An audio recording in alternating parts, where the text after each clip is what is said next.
6:04, I'd like to call the Monday, October 25th, 2021 Board of Education meeting to order. Ask everyone present to please rise for the Pledge of Allegiance. I pledge allegiance to the flag of the United States of America and to the republic for which it stands, one nation, under God, indivisible, with liberty and justice for all. Thank you. We've got one item on the consent agenda, or two items on the consent agenda this evening: the approval of the September 27, 2021 board meeting minutes and the statement of receipts and expenditures for September 2021. We have a motion to approve those consent agenda items. Motion to approve. Second. Any discussion? Hearing none, all those in favor of the motion, aye. Aye. Opposed? It passes. Let's move on to action items and reports. First, Jeff, the superintendent's report. Yes, we're excited to recognize two of our Kennedy fifth graders tonight. Earlier in September, Judge Paul Malloy had reached out to me, alerting me that the Wisconsin Supreme Court would be holding oral arguments in the Ozaki County Administration Center with a program called Justice on Wheels. And then later, Justice Sandy Williams followed up with information for us to distribute to our fifth graders. And what they had is the Supreme Court had a fifth grade essay and art contest for all of Ozaki County fifth graders, with the Supreme Court justices reviewing each of the submissions. And then we are proud to say that out of all of the entries submitted, that we had Elena Dumont place third in the art portion and Sonia Skolman place first in the essay portion. So the girls, along with their parents and teachers, were able to meet Wisconsin Supreme Court Chief Justice Justice Ziegler on October 15th before the Supreme Court justices held the oral arguments. Elena is a student in Stephanie Solly's class, and Sonia is in Jessica Jacobson's classroom. So we've asked them to attend tonight and showcase the work that they've done. So Elena, we are going to start with Elena. She's going to come up and talk to us about the art project and what that represents and give a little update to the board. And we'll have Sonia come up and share her essay that she wrote for the Supreme Court.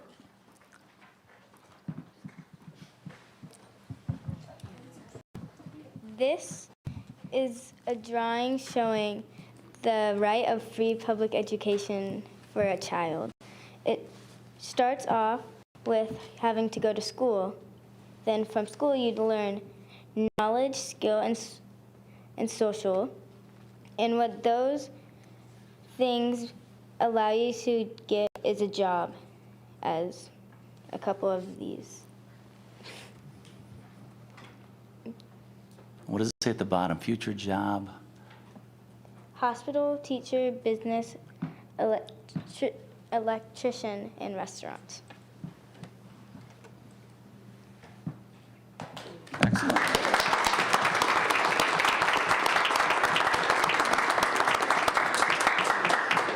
Outstanding work. How did you arrive at that topic in that presentation? Well, I arrived in this topic because I do free public education, so it's the one that I'm most, I would say, I'm most interacted with instead of like all the others, basically. And I think from your work, you will have no problem with the bottom half of that chart right there, the future job. Congratulations. Well done. Great.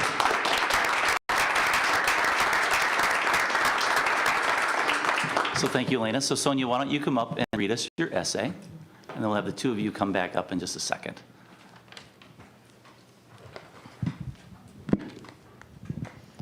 Hi, I'm Sonia Skolman, and I'm going to be reading you my paper called The Freedom of Speech and Expression for Children. Under the First Amendment in the U.S. Constitution, students are guaranteed the freedom of thought and expression at school, which allows them to express and discuss their opinions, expanding their perspective on the world. Without this right, we would not be able to share our feelings and beliefs at school, resulting in a biased view of people who have different opinions than us. On November 12, 1968, the Supreme Court decided that students, quote, do not shed their constitutional rights to freedom of speech and expression at the schoolhouse gate. They decided this in response to the Tinker and Des Moines case. This applies to me today because I can express my religious and political beliefs at school, and so can others. Self-expression in schools is especially important for young people learning how to understand people from different backgrounds or lifestyles. Let's imagine that one day, when I was in school, my friend was wearing a Star of David necklace. I ask her what it means, and she tells me that she wears it because she is Jewish. I am interested and ask her more. She tells me lots of things that I never knew because I'm Christian.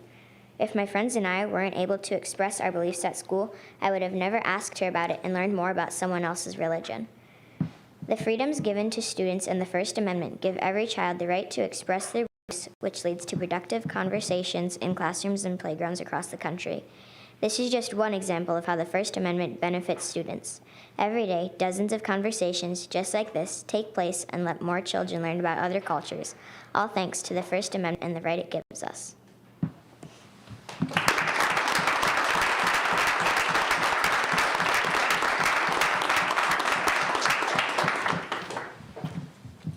Very good. Any questions for either of these two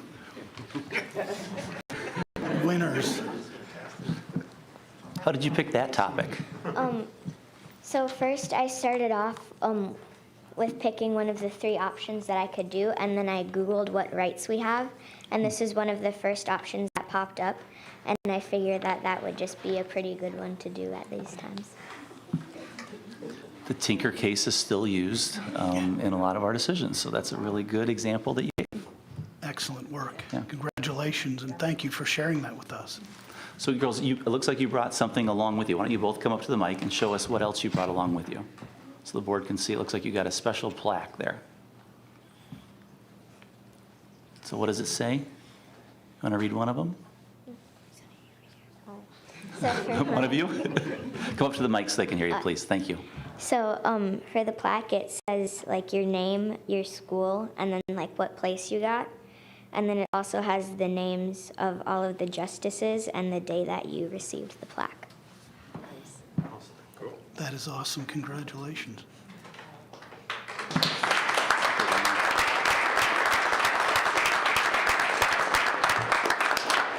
So we wanted to recognize these fifth graders. Big deal to get to meet the Supreme Court, the Chief Justice of the Supreme Court, and be able to have them, the Supreme Court, review their entries and so forth, and have all the students in our county for them to be recognized in the first and third place is a huge deal. And so we wanted to recognize there's some student achievement in a sort of a different way than what we normally do, which is awesome. So congratulations to you and your parents and to your teachers. On behalf of our school district, you've represented us very well. Great job. Thank you.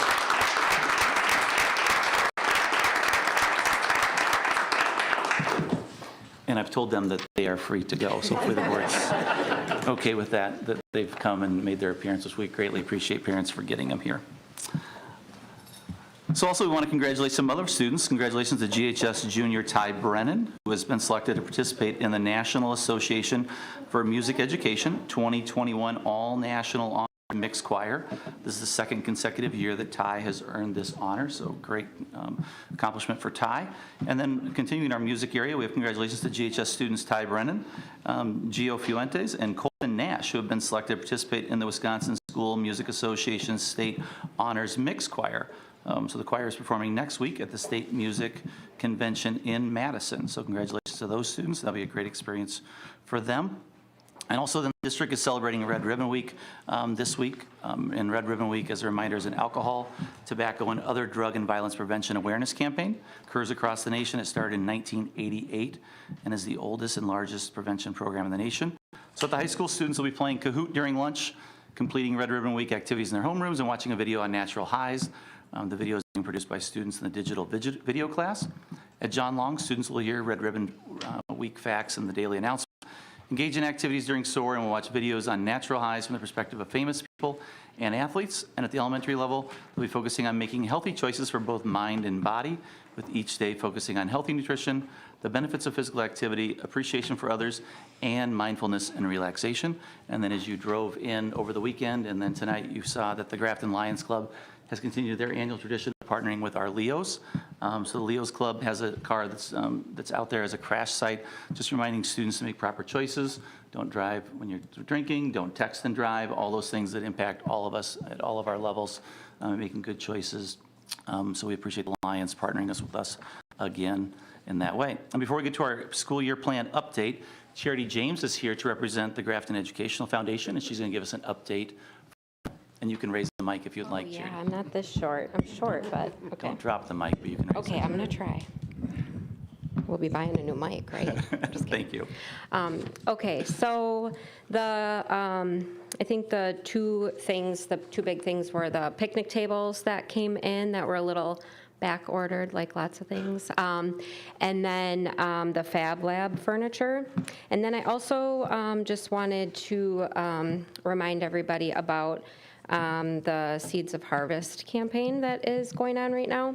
And last year we were able to give a lot of really cool things and honor a lot of grants through GEF. So a lot of the like math classroom furniture, the picnic tables, like I said, some of the materials for German and the outdoor amphitheater classroom, music stands, all of those kinds of things. So last year was a good year of giving, and we hope to exceed that again this year. So that's it. Thank you, Charity. Great opportunity for us to, with our Seeds of Harvest, to support them with a donation, and getting emails on that, and also the things that we got in the mail.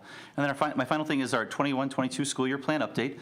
So it's under my report, so it's not an action item tonight, but it is an update on where we are with COVID cases, where we are with mitigation factors, and just presenting to the board and the community what's happening in our district in the past month. So Laura will be walking us through those pieces. Okay, where's the clicker? I guess I do. All right, Topher just gave it to me. okay. Just a review of our priorities and moving on to the next one. Okay, so this is a snapshot of the COVID activity in Ozaukee and Washington County right now. Similar to the last few months, the burden is high, but the trajectory in our counties is decreasing. You'll notice that the health department's doing something a little bit different. The last data point is case rate instead of positivity rate. And this is the district dashboard as of noon today. It looks very different than it did from last week, Friday. Currently, we have 18 positive student cases compared to last Friday when we had 38 positive cases. Last week by building, John Long had a positivity rate of 4% and Woodview had one of 3%. And as of today, both of these buildings are under 2%, and district-wide we are under 1%. We're seeing a quick uptick in cases when there's an extracurricular activity or a party, and that results in high numbers of students quarantining, but then on the reverse, then it drops drastically again once they all come back to school. So in comparison to last year at this time, we had fewer positive staff and student cases last year, but we had more students that were quarantined. And this slide shows the daily percentage of positive cases by building. So within the last 2 weeks, we saw a spike in cases both at John Long and at Woodview. At John Long, the positive cases were confined to the 6th grade, and we essentially saw like no COVID at 7th and 8th grade. At one point last week, 22 6th graders were out with COVID, and currently we only have 6 6th graders and 0 7th or 8th graders that are home with COVID. And then the other major spike we saw was at 5th grade at Woodview. At the end of last week, we had 10 students that were out with COVID, and as of today, we have 3.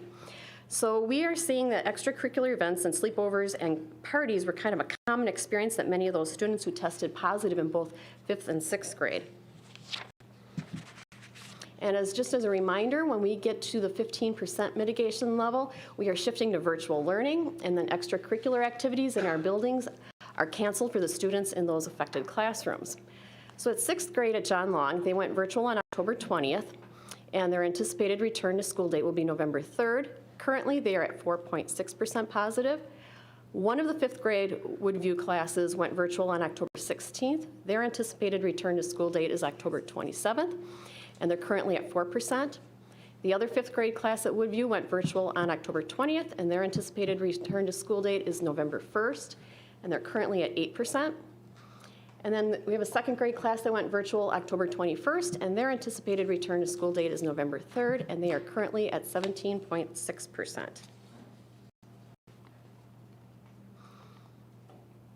We have a 3rd grade Woodview class that had gone virtual on October 13th, and they returned to in-person learning today, and they are at 0% positive. So with one grade level and 4 classrooms that have gone virtual, and especially with this 3rd grade coming back being at 0%, one of our wonderings is if students need to be virtual for as long as they are. We're going to track the data and see if we should adjust the amount of time students are virtual when they hit that 15%, or do they need to be virtual at all? Do we just stay at that 6% mitigation level with masking and quarantining? So we're going to continue to collect data as these virtual students are coming back and seeing at what percentage coming back at. All right, and this chart shows the number of positive cases by month by building compared to a year ago.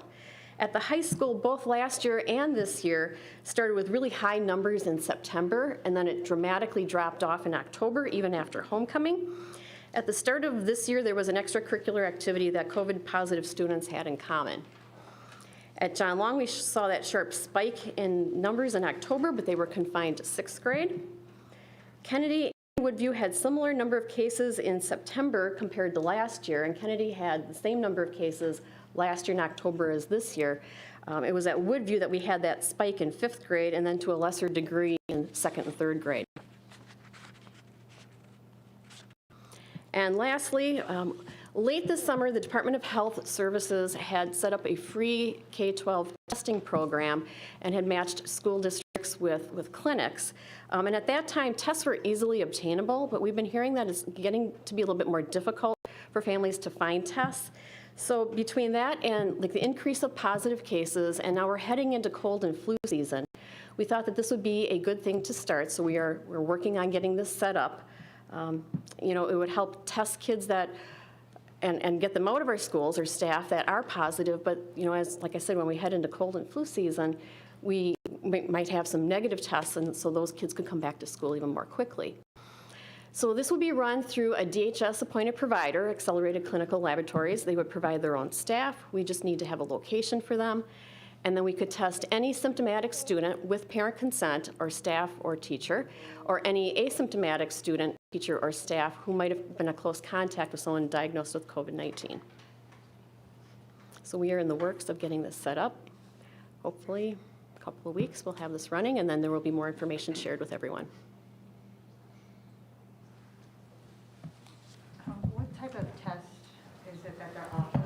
Both the rapid and the PCR. So if you stick around for 20 minutes, you'll have your rapid test back, and then the PCR usually comes back 24 to 48 hours. Okay, if you have a positive rapid test, would you just automatically consider that just being Yes. positive? You wouldn't have to take the other test with it? No, if it's a positive, then we consider it a positive. So this would be a location on our campus, and so it wouldn't be each school, there would just be one? Just one location. One in the district. Okay. And then would it happen during school hours, or would it be? To be determined, but I believe it would happen during the school day. Okay. Okay. So we could continue on with questions, but as I look at the agenda, we have public comment next, right? All those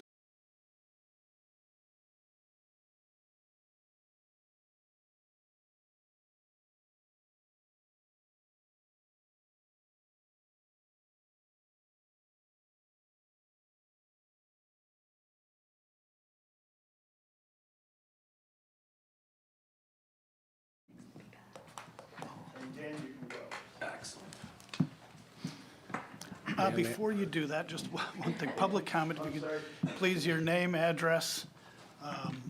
Let's keep the comments to 3 minutes, one time around, and respectful, no questions of board members, direct statements and comments at me as a presiding officer, and you can take it away, Mr. Nash. Thank you.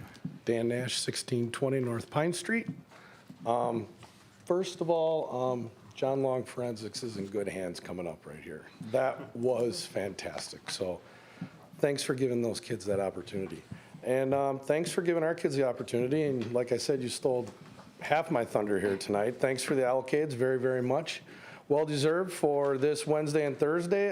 Ty Brennan, Gio Fuentes, and Colton Nash will perform at the Overture State Honors in Madison.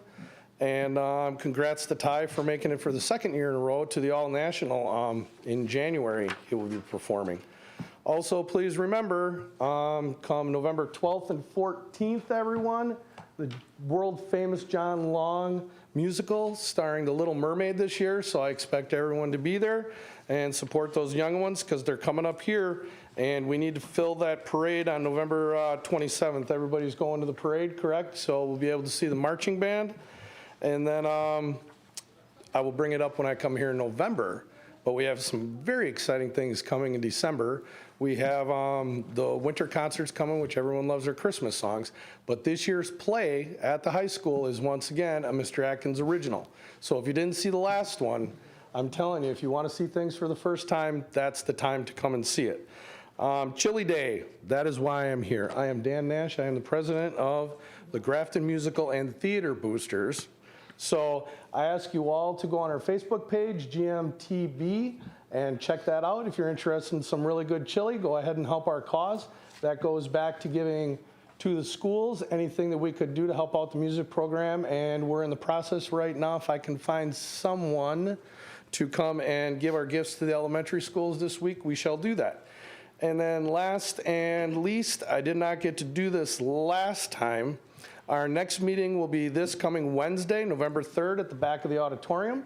So anybody that's willing to join a fun group of people, come on out and we'll make a difference in this community like you all have. And on a personal note, I know I can't look at anyone here and address anyone, but I cannot thank you all enough. When I met my wife, she gave me one prerequisite, and that's that I had to move to Grafton. And this summer, seeing all of you supporting our kids, I cannot thank you all personally enough for that. That was a great summer, and many more to come. So thank you for the time. Thanks, Dan. All right, next. Public comments. Absolutely. My name is Cindy Malloy. I live at 1216 Iris Lane in Grafton. I know, board, you've received my letter to you that my daughter tested positive for COVID on October 19th. She had no symptoms when Mrs. Schwensen called me, but I already knew, seeing 3 exposure letters from her classroom, that I'd be testing her, since those 3 positives did not wear masks, even though my daughter did. When my daughter said she couldn't taste dinner that Thursday night, I went out and bought an antigen test, positive. She has not attended a sleepover since the beginning of the school year or a party. Despite my kids' efforts to wear masks, my little girl got COVID, but her friends didn't. They transmitted their disease. They contaminated and infected my little girl. I have 2 parts. The first is in response to the freedom to not mask, and the second, issues with mental health. Part 1, I'm going to share some facts with you that's not on Google. Anti-maskers complained about their freedom. Their freedom put my daughter in captivity and my family on lockdown. I lost $367 because I had a trip to Detroit, Michigan, planned for last week. My son missed 3 soccer practices and 3 games. He missed 2 Boy Scout meetings and a weekend camping trip that ended up being canceled. He was virtual for school and received subpar education until this morning. He missed 2 masses at church and 1 Christian information meeting. He had signed up to volunteer for 4-H and missed 4 volunteer opportunities. He was not allowed to play or hang out with anyone until today. Both my 5th grade girls missed 3 volleyball games and 3 volleyball practices. In fact, my daughter that contracted COVID was the sole cause for the entire team missing 2 of those games. She and her sister missed 1 4-H meeting and 4 opportunities for volunteering at the 4-H haunt. That's my part 1, your freedom to not mask. Part 2, anti-maskers shared their issues with mental health. How do you think my daughter felt to shut down volleyball and contribute to virtual schooling in the 5th grade? How often do you think she felt keeping her brother from attending school? Unfortunately, he reminded her pretty often.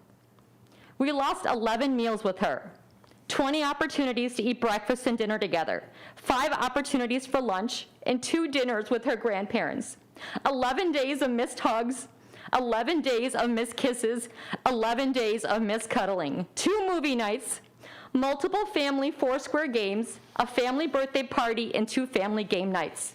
How do you think her mental health is? How do you think mine is? You took her away from me. And to top it all off, I had visited my mother and father, who is a lung cancer survivor, that morning, and my niece and my nephew, before she tested positive. How do you think I feel? Racked with guilt. The superintendent's proposal and the board decision to accept the lack of science led to this. I beg you to revisit masking, universal masking in grades K through 12.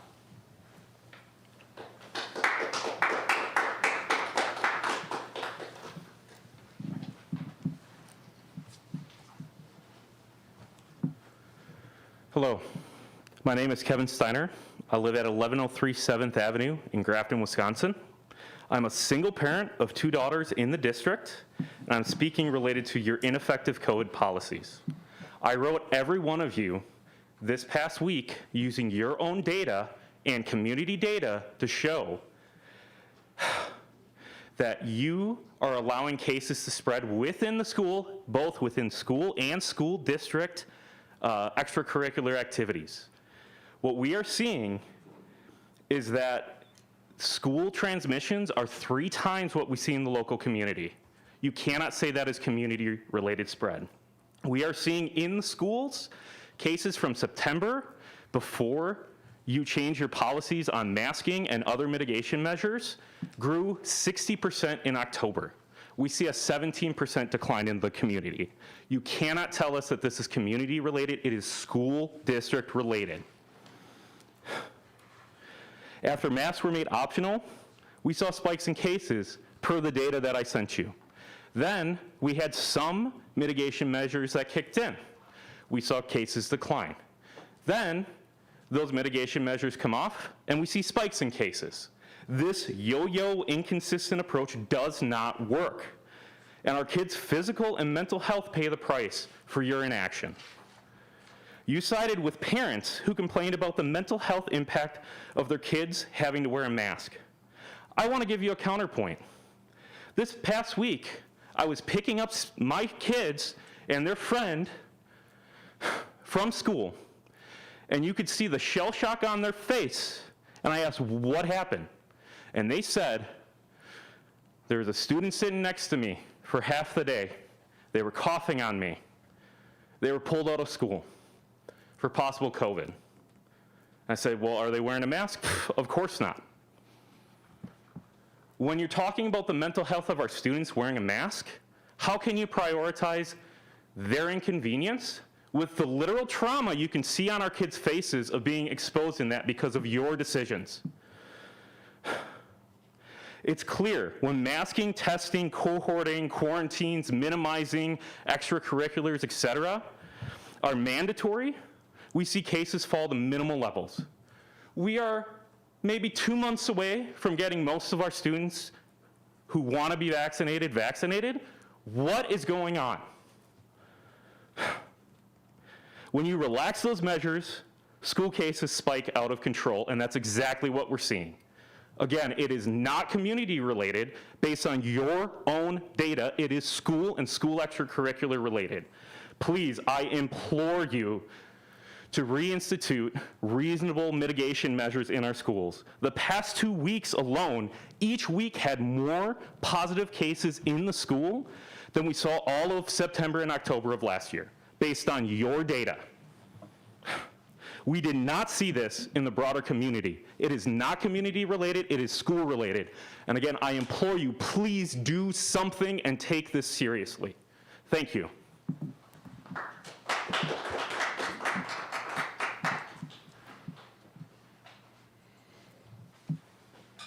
Hey guys, Mark Schumacher, 1549 Gloria Lane, Grafton. Well, it's just a thought, but I know this might not go over well, but what if we did nothing? Then, if we didn't have all these test results, if you didn't feel good, you just stayed home. It's just a thought.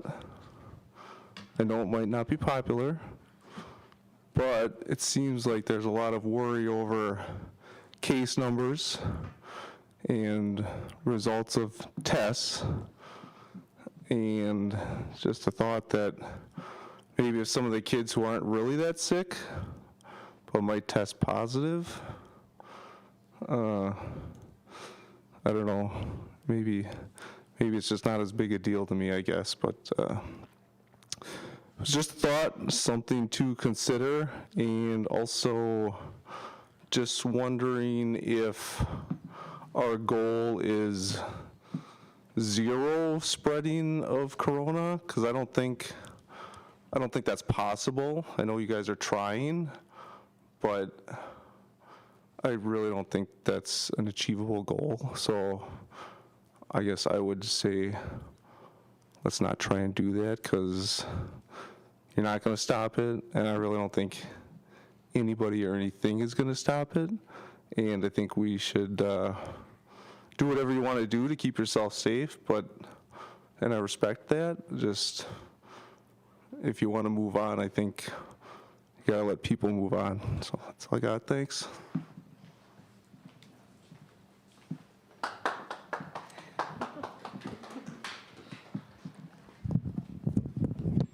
This off. Hi, my name is Morgan McCrraw, and I live at 1244 Audubon Avenue. I spoke at 2 meetings ago about how mask mandates should happen, and that didn't happen, and I thought, what's the worst that could happen? Whatever I imagined was very off. Choosing to make face masks optional was not the right choice. First of all, the spread, it was so much faster. I mean, eating and breathing on children who have COVID obviously isn't safe. And the reason that everyone is getting it is because people go out and they get it and they don't wear their mask at school. This was a problem for so many reasons. I will always remember the night I found out one of my closest friends contracted COVID-19. I started crying and I asked my mom why she got it. She had no explanation. I can tell you that this has caused me a lot of emotional trauma and sadness. I've had to miss out on many after-school activities, such as student council. I was heartbroken when I heard they were delaying it because I've wanted to do it for the longest time. Your decision has set back my entire class, and it's not just my class. As the statistics has been shown, another 5th grade class at Woodview has been fully quarantined because of all the students who've contracted coronavirus. I just want you guys to be aware of how much damage contracting students have happened and how much damage it's done to my family and many other people. Once I found out I had to quarantine, I thought it would be nice, but my family has had trouble finding a place for me to do virtual school when my mom has to work full-time, and when my little sister in 3rd grade is in person.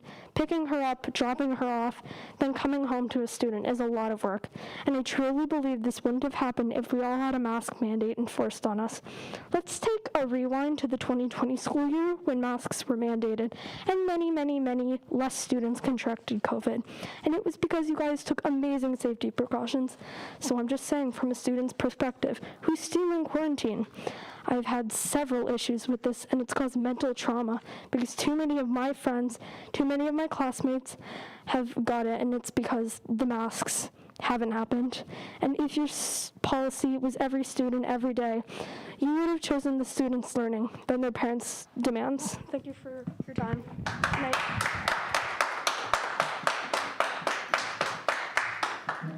Hello, my name is Sarah McCrraw, and I live at 1244 Audubon Avenue. As a Woodview Elementary School parent, local taxpayer, and active registered voter, I'm speaking to the Grafton School Board on its inability to mitigate the spread of COVID-19 throughout the district.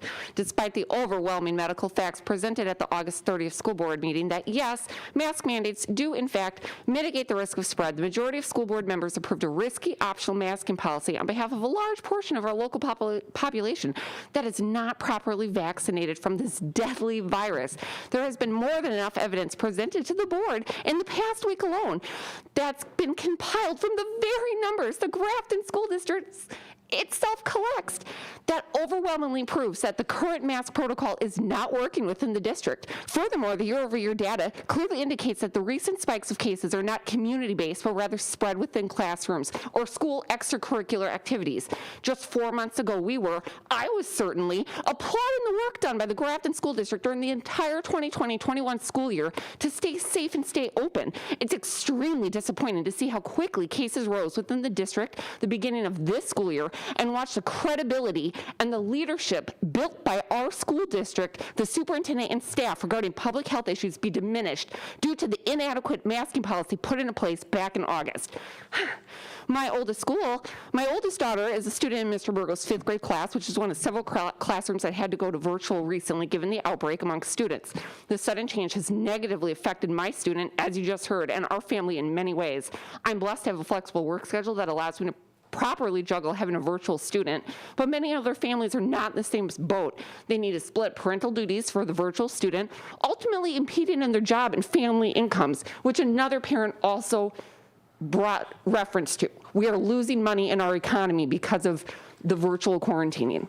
Classes having to go virtually at short notice is not only affecting the culture, climate, and educational impact within the district, it also puts a strain on parents' employment as they juggle making it to work while having a student home for virtual learning.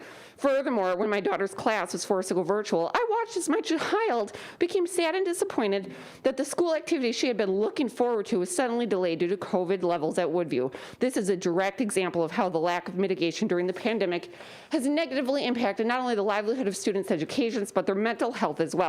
As I mentioned previously to the school board, that just as the district's responsibility is to keep children's physical health safe as possible during the pandemic, I also believe negative effects to students' mental health caused by the pandemic should also fall under the public health umbrella responsibilities of the school board. The Grafton School Board and its marketing subcommittee needs to do a more efficient job of sharing resources and information with families on not only how to mitigate the spread of COVID virus, but also the mental health resources available to families during this time. The best way to start is with the local school district e-newsletters that go out. I look forward to seeing what types of resources are listed in the future communications from the school board and the district. Finally, I am once again standing before you, once again, to urge the school board to please re-implement the mask rules that were put into effect for the previous school year. It is essential to layer in mitigation techniques recommended by the Department of Public Instruction, the Department of Health Services, and Centers for Disease Control and Prevention.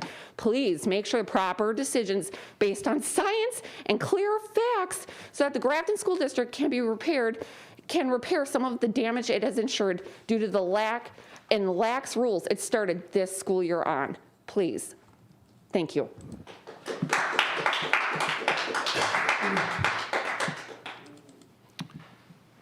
Any additional comments?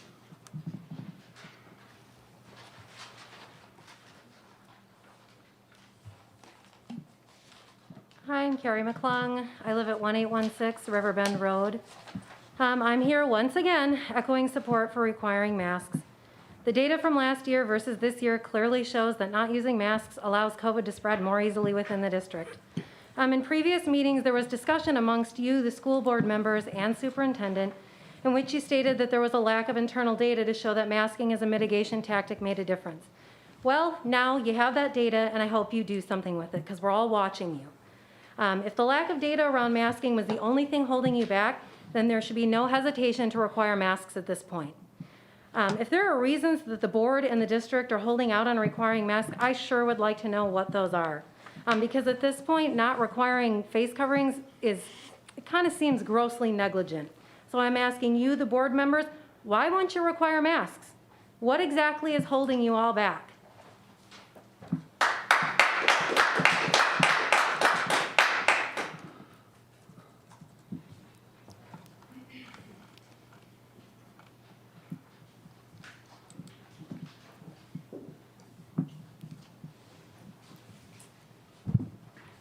Good evening. My name is Jami Luttrell, and I live at 135 Aquaview Drive.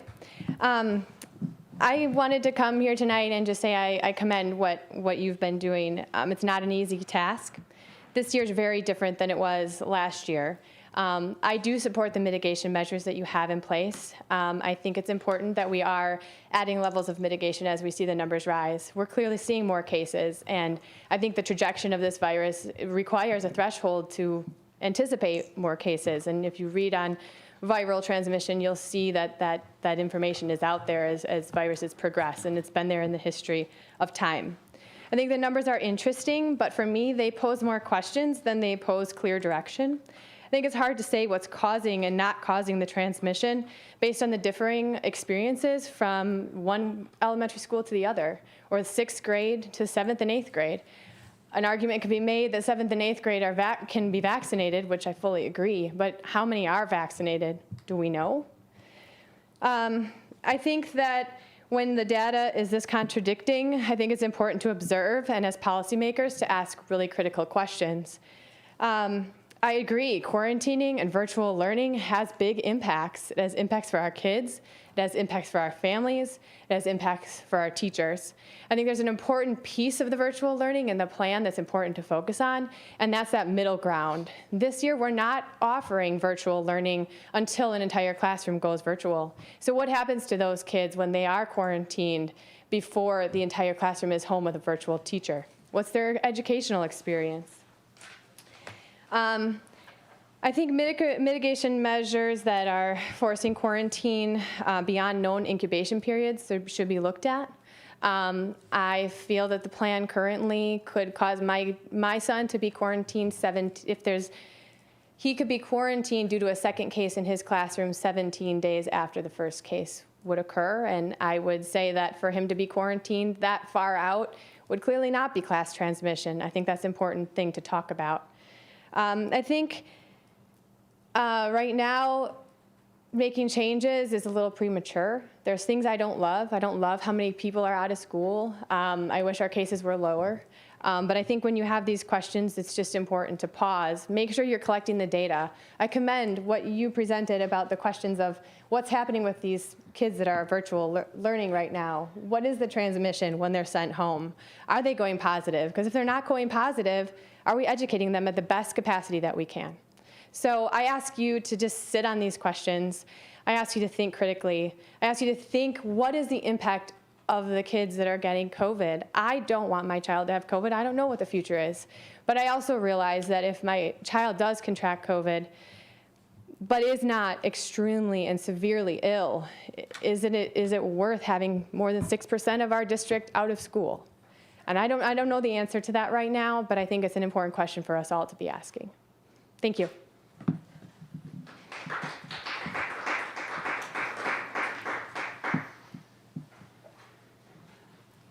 Hi, my name is Casey Didier. I live at 1063 13th Avenue. Stay safe to stay open, over and over again. We heard that message loud and clear last year. A few years back, this district worked pretty hard on rebuilding trust in this community after past leadership, and it was quite the journey, building those lines of communication, figuring out how to make people feel like they would be more informed and heard. Many members of this board were present at that time, and I believe this administration has worked hard to improve community trust. Generally, I feel like you all have done an exceptional job of keeping communication open and shifting the narrative from what it once was, which I find so surprising, which is why I find it so surprising of your unwillingness to acknowledge any opposition when addressing the topic of COVID. Now, you are going back on promises that you have made to families. Are we safe and are we open? We are not, because the numbers are clearly showing that in 6th, 5th, 2nd, and I believe 1st grade. We have more closures by our 6th week than we did all of last year. Ironically, all of these closings have affected grades with children younger than 12. You can see that data on the health department of how many of those kids are vaccinated.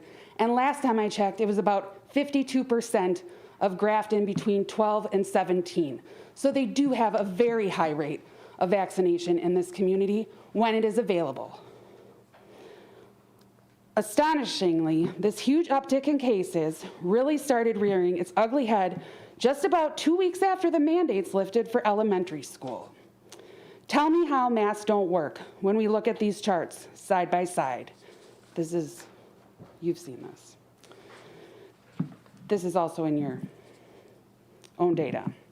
We can no longer say the community numbers don't reflect what is happening in our schools. Back in September, we said, or I guess it was August, late August, we said we would have to wait for the data. Well, the data is in.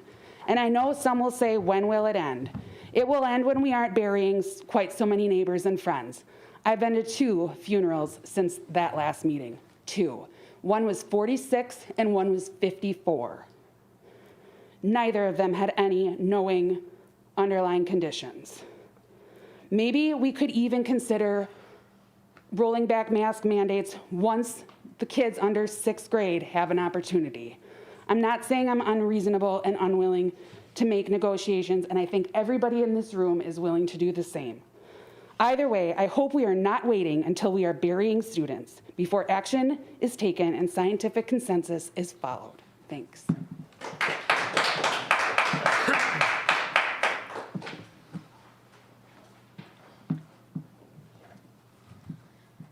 Charity James, 917 Vista Lane. So I'm going to speak more on things that I know from my own personal experience. So I'm a school counselor in the Fox Point Bayside School District, and we are a K-8 district that feeds into Nicolay. We have been wearing masks, all students, all staff, the entire time. I think we've had 8 cases, no quarantining, none of that. And I can say one of my 6th graders, just watching her nerves this whole school year so far with like am I going to get quarantined? Am I not? So-and-so went home. I mean, it's just like nonstop. She started wearing a mask 2 weeks before they all got sent home because she was like paranoid that it was going to happen. To me personally, as a school-based mental health person, I feel like that is extremely disruptive to their learning, and it's hard on their mental health. So I just wanted to share that from a different perspective of a staff member in a district that is masking. We are also testing. So every Wednesday, our students can come in. It is not super disruptive. It's not a big issue. Their parents signed a consent form ahead of time.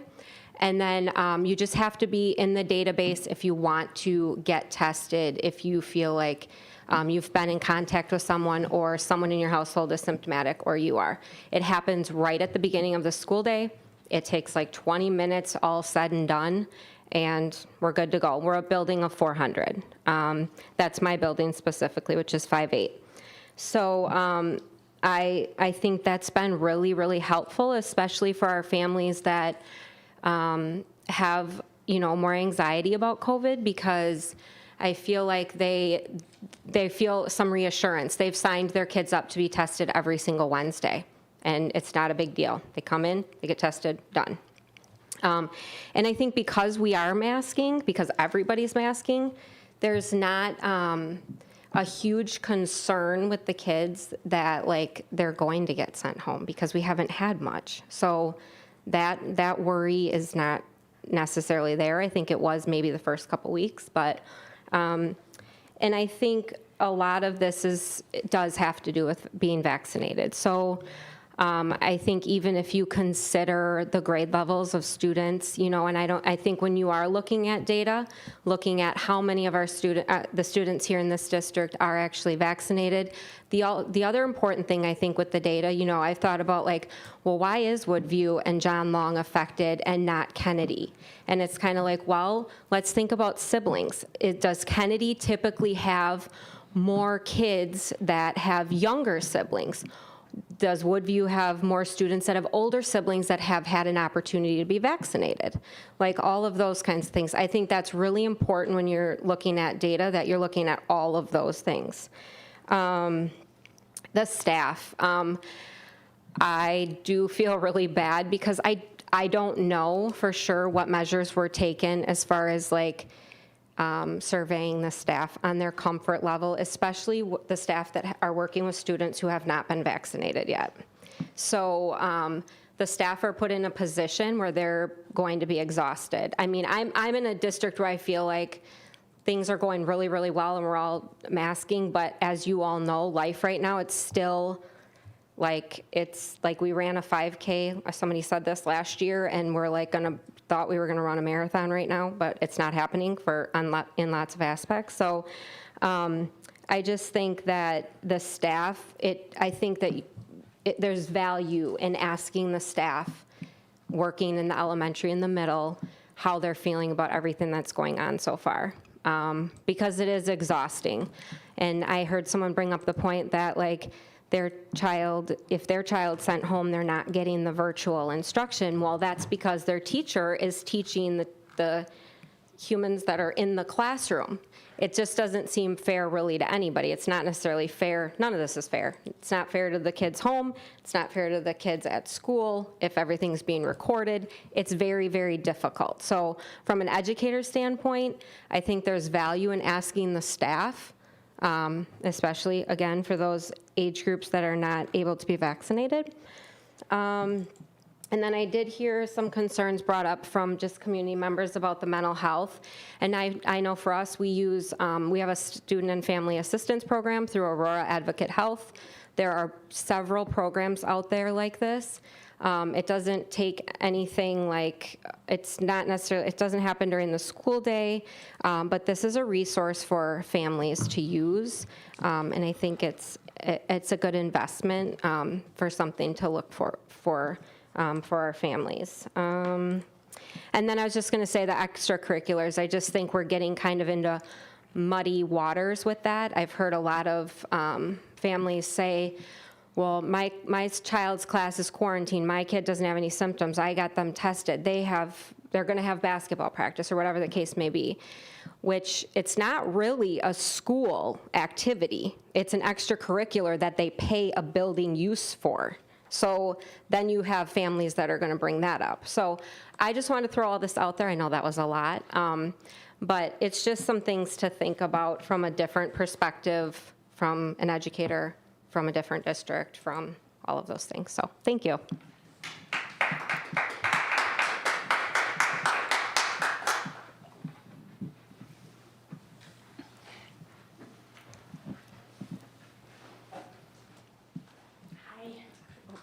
Hi, I'm short too.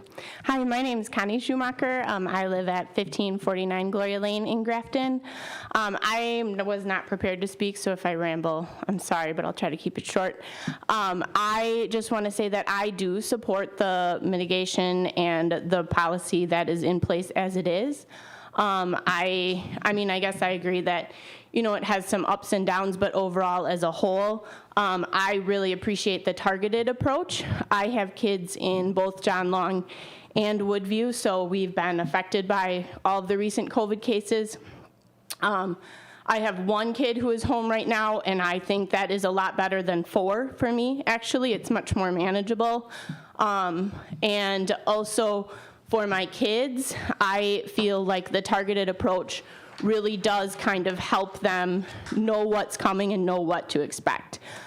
We suffered a lot last year with a lot of anxiety around masking and around COVID in general, and it was not because it was an inconvenience. I'll probably get a little emotional if I keep talking about it, but it was serious anxiety. I mean, I found cold supplies hidden under our bed because he was afraid.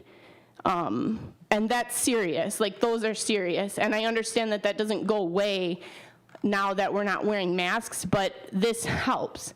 Being normal, again, helps. Having these levels that, you know, bump us up and down helps. It helps them to say that, you know, this COVID is scary, but it's not the end all be all, and that life can go on, and that you can survive and make it. So I really appreciate that. And I also, I agree with what was said before, actually, that like the data kind of does pose more questions than a direction.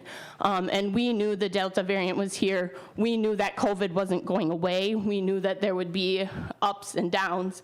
and we had an up, so let's see if it comes down. Let's let the plan let's see if it works. So that's kind of what I thought, and that's all I'll have to say. I'll try to keep it short, so thanks.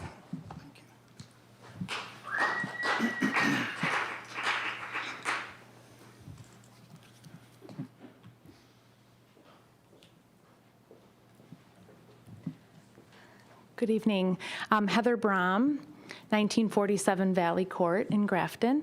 I also wasn't really prepared to speak, so I'm going to try to do my best here.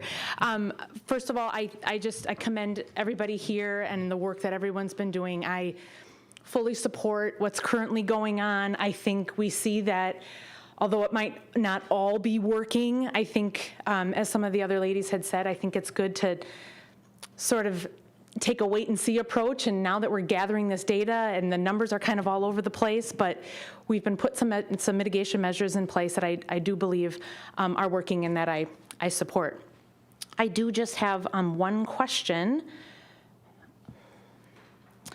So as we look at the dashboard, I have a question about the COVID quarantine only line that's there, and wondering if like, for example, the fact that the 6th grade is currently virtual learning, are those numbers being represented in here as part of, I'm guessing they're not, just because of the way that the numbers are being shown on the dashboard, and then just as to why they wouldn't be, if the whole class is out, why they wouldn't be counted in on the COVID quarantine only.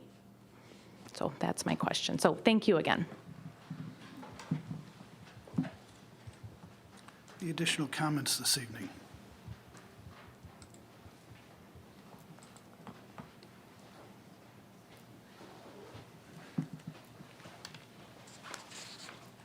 Hello, my name is Nicole Klein. I live at 3479 Woodview Lane. I am a registered nurse that works full-time in the hospital, so I am very familiar with COVID. I do want to also let you know that I do have a 5th grade student at Woodview, and I do have a 6th grade student at John Long Middle School, so I am completely affected by the things that have been happening with COVID, okay? I do want to commend you on the way that you have been handling this situation. Although I don't personally agree with having to mask students, I can go behind the data, because the school board and this school district is working off of the data from our district, our classrooms. So I can get behind that because that's actual tangible data. Unlike, just like if you look at one doctor says this, you can find another article that completely contradicts. So you can find data, or I should say research, off of both sides. The way that Grafton is dealing with it, I completely agree with. Now, I think it's premature to make any kind of hesitations or changes to currently what's going on, because yes, you just have these classes that had, outbreaks. Let's see what happens with those classes. Is this a thing where this class has had this outbreak, and then going further, it settles down and they don't really have much, because now you have quite a few students that have been exposed to COVID, and they either contracted it, have the immunity, or their immune system just didn't care, they didn't catch it, and they'll move on, and we won't have spikes in those classes anymore. I think we need to just continue to go on and see what the numbers do. Also, you have students that have contracted COVID while wearing masks. So what's the point of having the students wear masks if you're going to catch COVID, right? I think we need to continue to handle the situations based off of data, just like we are doing.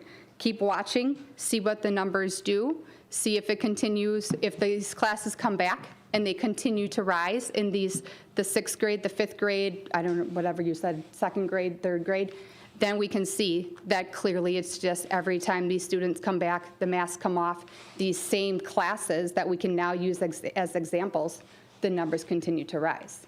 So again, I commend you for what you have been doing. I hope that we will continue to just go off of the actual data. Thank you.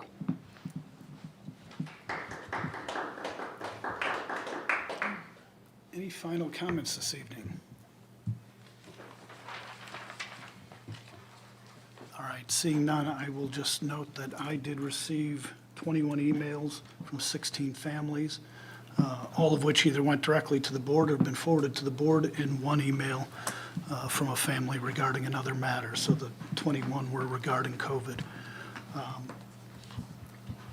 Any final questions for Jeff in administration regarding the plan? As Jeff indicated, tonight is an update relative to our plan.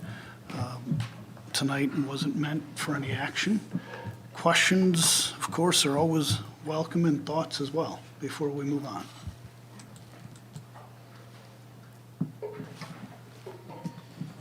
So Jeff, do we have, from the data we had last year, so any of the students that have been quarantined from school, have any of those students tested positive for COVID while they were in quarantine? Do we have that data? Yeah, Laura and I, we were just having this conversation today, and at this point, It's not easily accessible. Yeah. We're we're tracking that, but we didn't have that data. We were talking about it today, and we couldn't pull it together for tonight, but we are watching that. So the way our dashboard is, the way the spreadsheet is now, if they're a close contact, then it gets changed, so we can go back through and fix that, so that in the future, if they're a close contact, there's a separate column that will easily do that for us. But we are watching that now with these classes that are coming back now, and the kids that we've had before, but I don't have the numbers for you right now. We'll get that for you, though. And then as far as the testing, I know the one person spoke that they had it set up on one day, a Wednesday. Is that what you would foresee it for us to be one particular day, or that would be available 5 days a week? Still too early for it to know kind of how we would set up that testing. Yeah, we weren't envisioning a one-day piece because you're talking about a smaller subset is what that person's speaking of than you think of 2,000 people that would be able to access that and so forth. So like we aren't looking at it in that way as a one day. It would be spread out. And right now we're thinking it'd probably be housed at district office because that'd be an easy entrance that would have no student viewing or anything else, and it's still a secure place that would be able to be used in that way. It's 5 days, but 1 day for, I'm sorry, it's 1 day for that, like, if you sign up and you want your kids tested weekly, but it is 5 days. So the testing could be used if you do hit a classroom that has multiple cases. You could test all the kids in that class and not have to have the class go virtual. If their parents. Sure. Yes. We don't have a plan in place to do that. That'd be like the test to stay programs that we've read about. It's not something that we're looking at right now, but it would be a situation whereby I've had this happen with my own 2 kids this year already, where they both had symptoms. They had a cough. Coughing is the #1 symptom that has no other symptoms. If you have a cough, you're supposed to get tested. So it's finding, okay, where can I go to get tested? Well, I was able to find somewhere, but that may change, and it sounds like it has changed for people at various times to be able to get a rapid test or to get the more thorough test that goes with it. So this would provide people that maybe would have symptoms to be able to come in and do that. But it could be used if someone is in a close contact and they get tested to be an easy piece for them to do. So it opens up some options for us that we could explore and see how that would work with families, and that would be optional for parents, though. And to be clear, so they provide their own staff to do this? So you would have someone from just outside in our district office? Right. To administer the testing? Mm-hmm.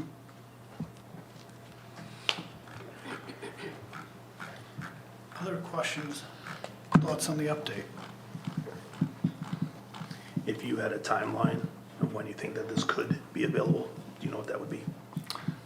We're discussing that today as well, and we do not. I mean, it's hard to get a hard and fast timeline from the state on this, but we are working to get it moving as quickly as possible. We've spoken with other districts, and it does seem to vary on that timeline, so I don't have a date that I can give you, unfortunately.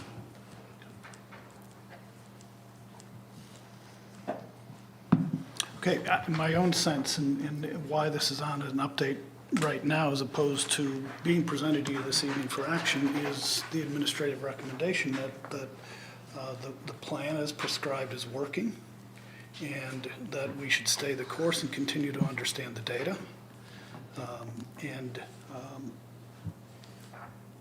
In regards to comments relative to safe and open, I mean, I'll note that, if you look at student days, 98% of the student days, more than 98% of the student days are in person. So while there are instances of virtual, those virtual instances as measured by student days is relatively minor relative to the total. So I feel confident that this plan is a plan that allows us to stay open for in-person learning. And we continue to do that.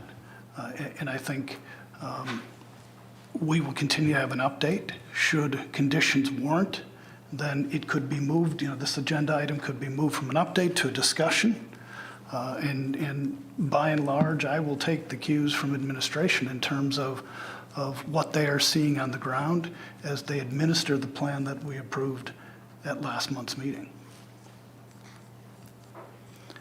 All right, anything else on this matter? If not, then we will move on to item C, committee reports. We had a number of committees, actually all of the committees, Finance, Curriculum, and Policy, meet on the 18th of October. First, Mark on the Finance Committee. So yes, Finance met last Monday, October 18th. We had 4 agenda items, one being the 2022 health insurance renewal, which Topher will be going through later. But just a sneak preview, we're looking at a 4% increase in both plans with some changes to the co-pays on the co-pay plan, also a 3% increase on the dental, otherwise no increases, and then a 9.9% cap for 2023. So that'll be coming to the full board later this evening. We also talked about the debt refinance possibilities.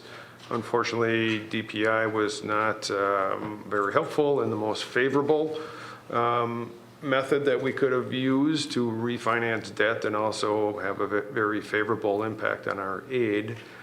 So we're going to be taking a look at some other options in November. I think we'll have another finance meeting. Topher will give us some more information there.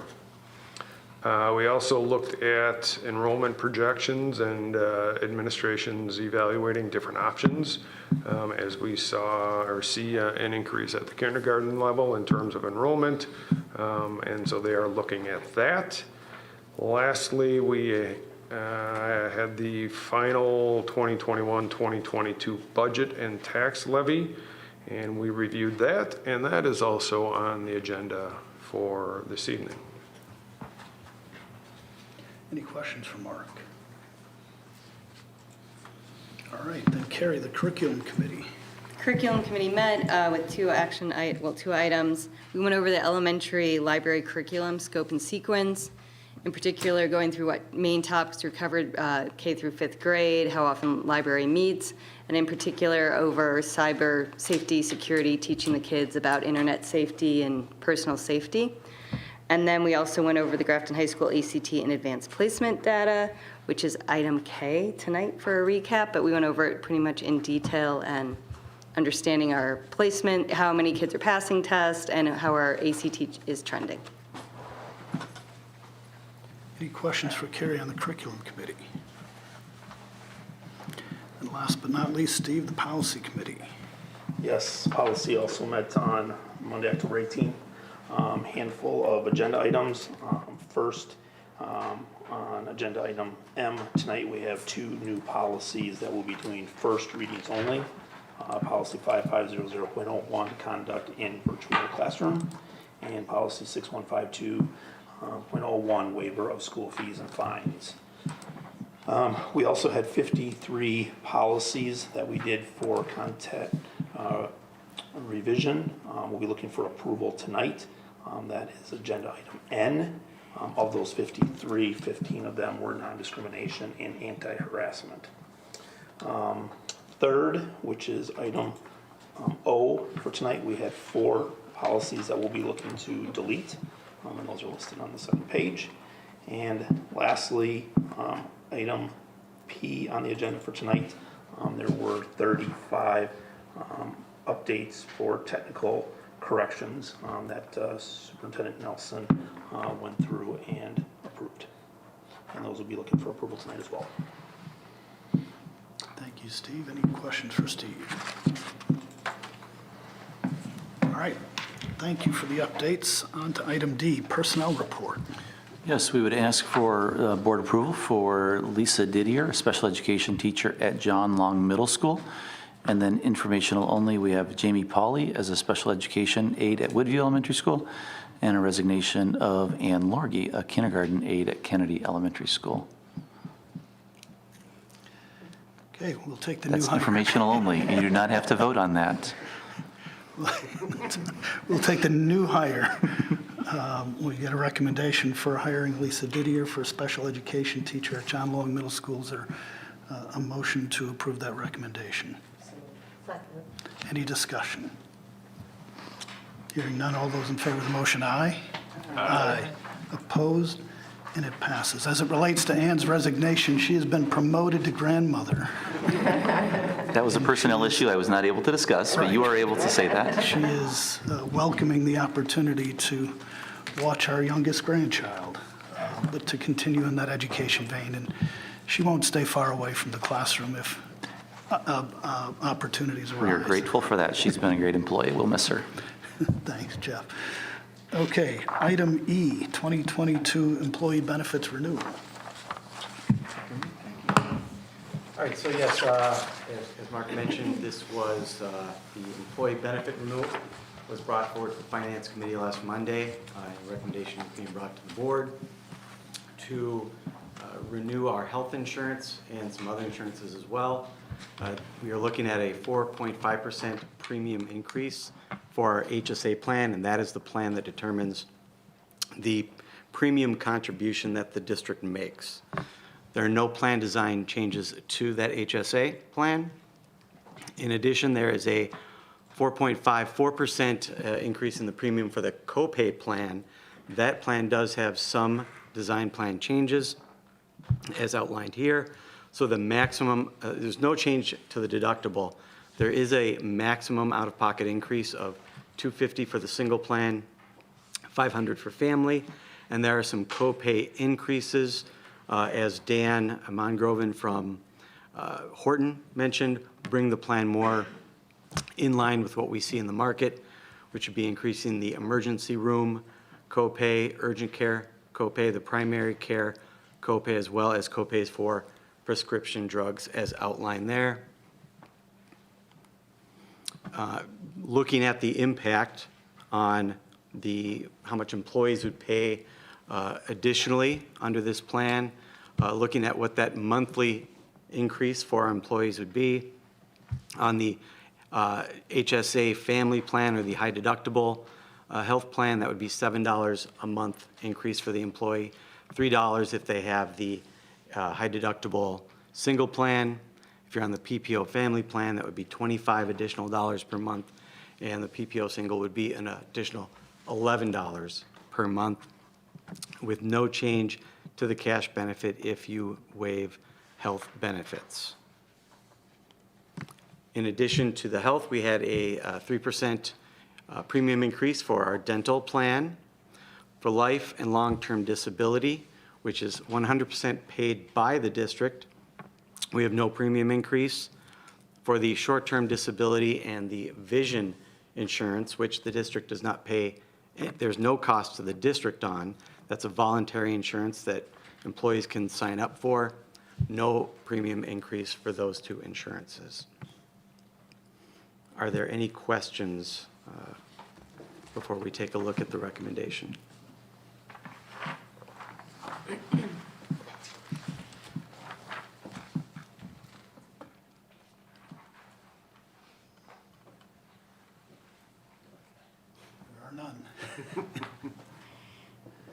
All right, then we'd be looking at getting a recommendation to renew those employee benefit plans as presented. All right. and as brought forward from the Finance Committee. And have a motion to approve the administrative recommendation regarding the benefit insurance renewals as presented. Second. Any discussion? All those in favor of the motion, aye. Aye. Opposed? And it passes. Thank you, Topher, for wrapping that up again. Item F, 2021-22 final budget and levy certification. Yes, also presented at the Finance Committee and discussed was our final budget and tax levy. What I've outlined here tonight are some of the changes that we see when comparing this with what was presented at the annual meeting. So our revenues increase about $135,000. That comes really primarily in two sources. One within the revenue limit, and the revenue limit goes up because of the private school choice program, which has more participation, which increases the revenue limit, as well as a change in our 3-year membership from last year, which increases the revenue limit by about $22,000. Also, an expected increase in our open enrollment revenue of about $27,000. For expenditures, compared to what we had at the annual meeting, very little change in salaries. Benefits decrease in cost, primarily due to the renewal. We had been budgeting 9.9, all through the summer. Once the renewal came in at 4.5, that reduced that benefit budget. We also have an increase in transfers out. That would be an increase both in the transfer to Fund 46, which increased from about $55,000 to $135,000. I'll note that we pre-funded, 2 years ago, we pre-funded both last year's Fund 46 transfer as well as this year's. So this budgeted transfer of about $135,000 into Fund 46 could potentially give us some flexibility going into next year's budget, since we had already pre-funded the $210,000 of that would normally go into the capital maintenance plan this year. And then we also do have an increased transfer to Fund 27 as September came in, as students came in, and we found additional need within special ed. We did increase that budget to account for hiring additional staff within special education. So change from the annual meeting budget, where we said we would have we use basically the lowest possible revenue limit calculation of having no change in our 3-year average. We had a drop in our 3-year membership average of 2, which increased our revenue limit by roughly $22,000. And so looking at that projection, we now, after seeing many years of fairly significant declines, you can see our membership projection flattening out to provide a little more consistent revenue going forward. Also playing into this, along with the number of members that we have, is how much we are allowed to raise per member. And last year it was $10,847. It's going to be $10,847 this year. And according to the biennial budget that was passed this past summer, it'll be $10,847 again for the 2022-23 school year. Even with this freeze, we are able to put forward a balanced budget this year. Obviously, concerns for next year when that dollar amount is frozen per member, but yet there are increasing costs that come with educating our students. So you can see in the left column for this year, 2021-22, we had that 1,943 3-year membership average. Essentially, that calculation, because it was 2 students short of last year, we do get that declining enrollment piece, which increases the revenue limit. And then you can see going forward some of the effects that would potentially occur depending on what that next biennial budget looks like. But when we take this increase of between 21,000 and 22,000 with the decline in enrollment, the change in 3-year membership average, and the increase with the private school voucher exemption, we were using, during the annual meeting, an estimate of $450,000 that we would need to levy so that we could then send that money to the private schools, essentially. It has now grown. Our private school voucher exemption has grown to over $500,000. And again, this cost can increase. It does not affect our budget. This is an expenditure that we have to make. It is basically taking our state aid and diverting it to the private school choice program. But we are allowed to add on to the tax levy to cover that amount. So basically, this is budget neutral, but it is over $500,000 increase to our tax levy. Looking at that within revenue limit tax levy, the overall revenue limit authority went up.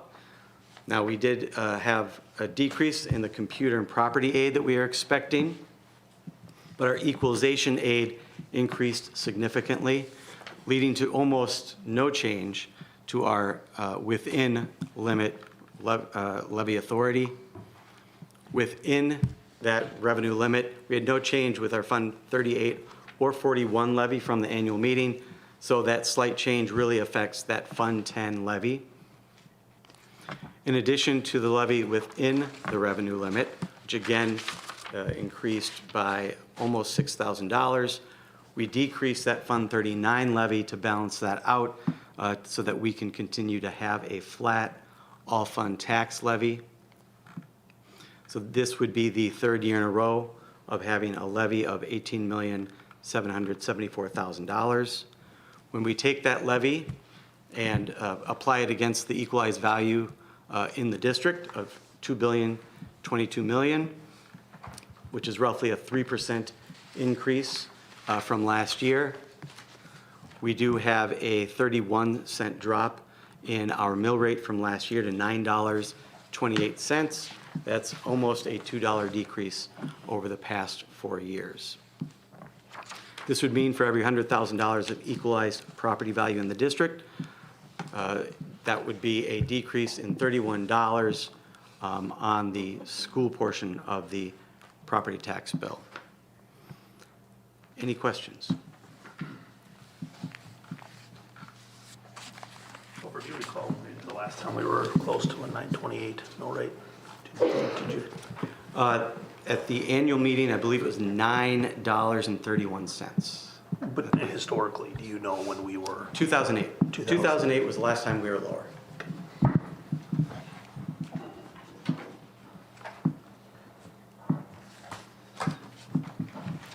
Any additional questions? I know a great deal of this was covered at the Finance Committee meeting, and it is just refreshing the annual meeting. So hearing no additional questions, I'd entertain a motion to adopt the 2021-22 final budget and levy certification as presented. So moved. 1 second. Any discussion? Hearing none, all those in favor of the motion, aye. Aye. Opposed, and it passes. Thank you, Topher. Short-term borrowing. Yes, so every year, right around this time, we do go ahead and engage with short-term borrowing. This is due, and basically to meet payroll and other expenses, primarily due to the fact that the largest portion of our revenue comes from property taxes, and we don't receive those till January and February. So in order to make payroll, we do set up the potential to use short-term borrowing. We're doing this again through Port Washington State Bank. It's a $5 million limit and a 2.25% interest rate. As a reminder, last year we drew a total of $1.7 million, with the first draw taking place on November 12th, and then that was paid back in January once we had our tax receipts for January come in. All told, we had under $4,000 in interest costs incurred last year due to short-term borrowing. So we'll be looking for an approval to engage in this again this year with Port Washington State Bank. All right, I'd entertain a motion to approve the short-term borrowing as presented. Second. Any discussion? One question I have, Topher, is in the Exhibit B, Item 6, should the aggregate amount of expenditures be $24,800,352 as outlined in Exhibit C? Or is there a reason why they're listed as $20,786,000? Because we already have spent some of the money. This is, the 20 million is the outstanding expenditures in the budget. Perfect, thank you. All right, all those in favor of the motion, aye? Aye. Opposed? And it passes. Thank you. You're on a roll. I guess H is yours as well. Yes, it is. So now that we have a budget, we'll take a look at how we're doing through the first quarter. And so as I do each time, I highlight certain categories of the budget that I like to highlight and discuss what the variance is related to. So right off the bat, we have salaries in Fund 10, which are running hotter than last year. And that's due to the fact that we are now paying co-curricular athletic stipends, as well as year-round academic stipends for coaches and what have you. We pay those on an ongoing basis unless the person decides, just pay me in one lump sum at the end. We used to pay them all one lump sum at the end, which meant in the first quarter, we really didn't make any payments. So now we're paying a much larger portion of those pieces in the first quarter than we had been. So the first quarter will look a little hotter now that we're doing that. Next year, that would be expected to level out when you compare it to the previous year. I'll jump down to Fund 27 since we're talking about salaries. You'll notice that the activity is really about the same. The reason that fiscal year to date looks like it's running behind last year's expenditures is because we have, as I mentioned earlier, added some new positions within special ed that we still have to hire for. So it increased the budget, but it didn't increase the actual expenditures because some of those are hires still yet to be made. Then we jump back up to Fund 10.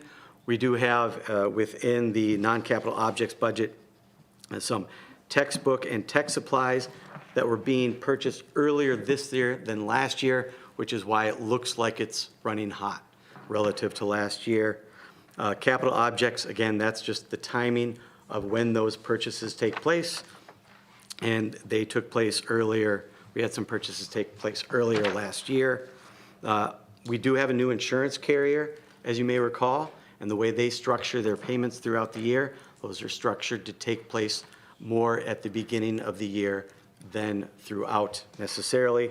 So those expenditures are happening more heavily at the front end compared to last year. I'm going to jump down to Fund 27, just so it's hard to follow along. So non-capital objects there, that is typical of what we see where we typically do come under budget. That money is there in case we do have an expense for a student or students who come in that might need some costly equipment, but it's pretty typical for us to run cold at this point. In the other objects for both 10 and 27, those are related, if you'll notice, those actual expenditures for the first quarter are pretty similar. Where it looks like it's running askew is relative to the activity that we recorded last year being relatively high, and that is related to an adjusting audit entry that our auditors had us make where we had to record an expenditure in, I believe it was aidable refunds, that then was counterbalanced by recording revenue within Medicaid in both Fund 10 and Fund 27. So it didn't really change our overall what happened last year, but it does increase the activity that we recorded in other objects, which is what makes it look like we're running hotter than we really are. So overall, it's understandable why all these categories are performing the way they are, and there would be really no concerns as we move forward. Thank you. Any questions for Topher on the first quarter update? Okay, then I would just say as a numbers person, you know, all of these things are really exciting, but they're just moving on. And I don't want to miss what Steve said there and the importance of what Steve said relative to our mill rate down to 2008. I think one of the things that we laid out as a district were certain goals and objectives that we established during the referendum. That was to ensure that our tax inputs were consistent and were reasonable and manageable, that we would see a downward trend in our mill rate despite the investment that we made in our facilities, that we'd set money aside for capital expenditures into the future. And of course, increasing property values have allowed us to gain on that as well. There's no question about that. And then it all ties together with Mark said earlier, you know, the administration and Topher and his recommendations and the Finance Committee always focused on ways that we might be able to save districts some money as it relates to refinancing. So I don't want to bypass that, you know, lowest mill rate since 2008, because it is a pretty remarkable achievement and one that is consistent with the plans that were laid out during the time of the referendum. And again, as a numbers person, that kind of just, goes past me. But I want to make sure that, you know, we appreciate that and we understand that, and a lot of that has to do with the work that administration and the staff does every day in regards to sound and prudent management of the financial dollars entrusted to them. So thank you. All right, then, after the Topher piece is done, we'll move on to item I, the third Friday count. Okay, the third Friday count of students includes both resident and our open enrolled student. And the good news is that overall, there are 2,043 students enrolled, which is 48 more students than projected for this school year. So after 5 years of declining enrollment, we finally reached a point where we're turning the tide. So the chart below kind of breaks down the enrollment by grade level. As you can see, we had a couple of grade levels that significantly increased over last year. Kindergarten, first grade, and ninth grade, most notably. So that's good news. And then, which is also related, oh, I'm sorry, do you have any questions about the enrollment? Informational only, any questions? I mean, just one comment. I know we talked a lot about kindergarten, but when you look at 2020 to 21 to this year, every grade, 4K through 12, grew, except 10th to 11th, they stayed exactly the same. So I guess I didn't appreciate or understand that it was growth all the way across, and we had some obviously bigger areas, but I thought that was pretty impressive for sure. Yes, at the Finance Committee, the discussion that we had was the growth that we saw from 4K to 5K was the largest growth we've ever seen looking at that. And so that's why our 5K classes grew so much. So you can see we had 97 kids to 155, where the previous year went 96 to 127, 89 to 116, 104 to 116. I won't go through the whole thing, but that's where we saw the biggest growth. But you're right, it was incremental, 1 or 2, 3 kids as we looked at it. Typically, ninth grade is the place that we see the most. There's a number of K districts in our area that then send their students to our district, to the high school. So we've typically seen a growth there, but the 4K to 5K was our largest growth that we've ever seen. But it is good to see incrementally across the board. That's correct. We would agree with that. Thank you. Then moving on to open enrollment update. Somewhat related. So the Grafton School District had 78 seats available for new open enrolled students, and we filled 44 of those seats this year. Although this was a decrease of 3 new students compared to last year.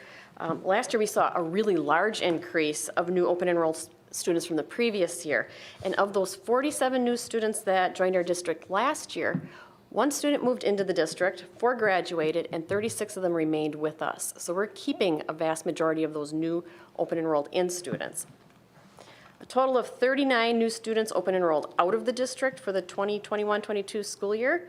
Last year we had 38 new students that open enrolled out, but you should note that 11 of those 39 students open enrolled to a virtual school.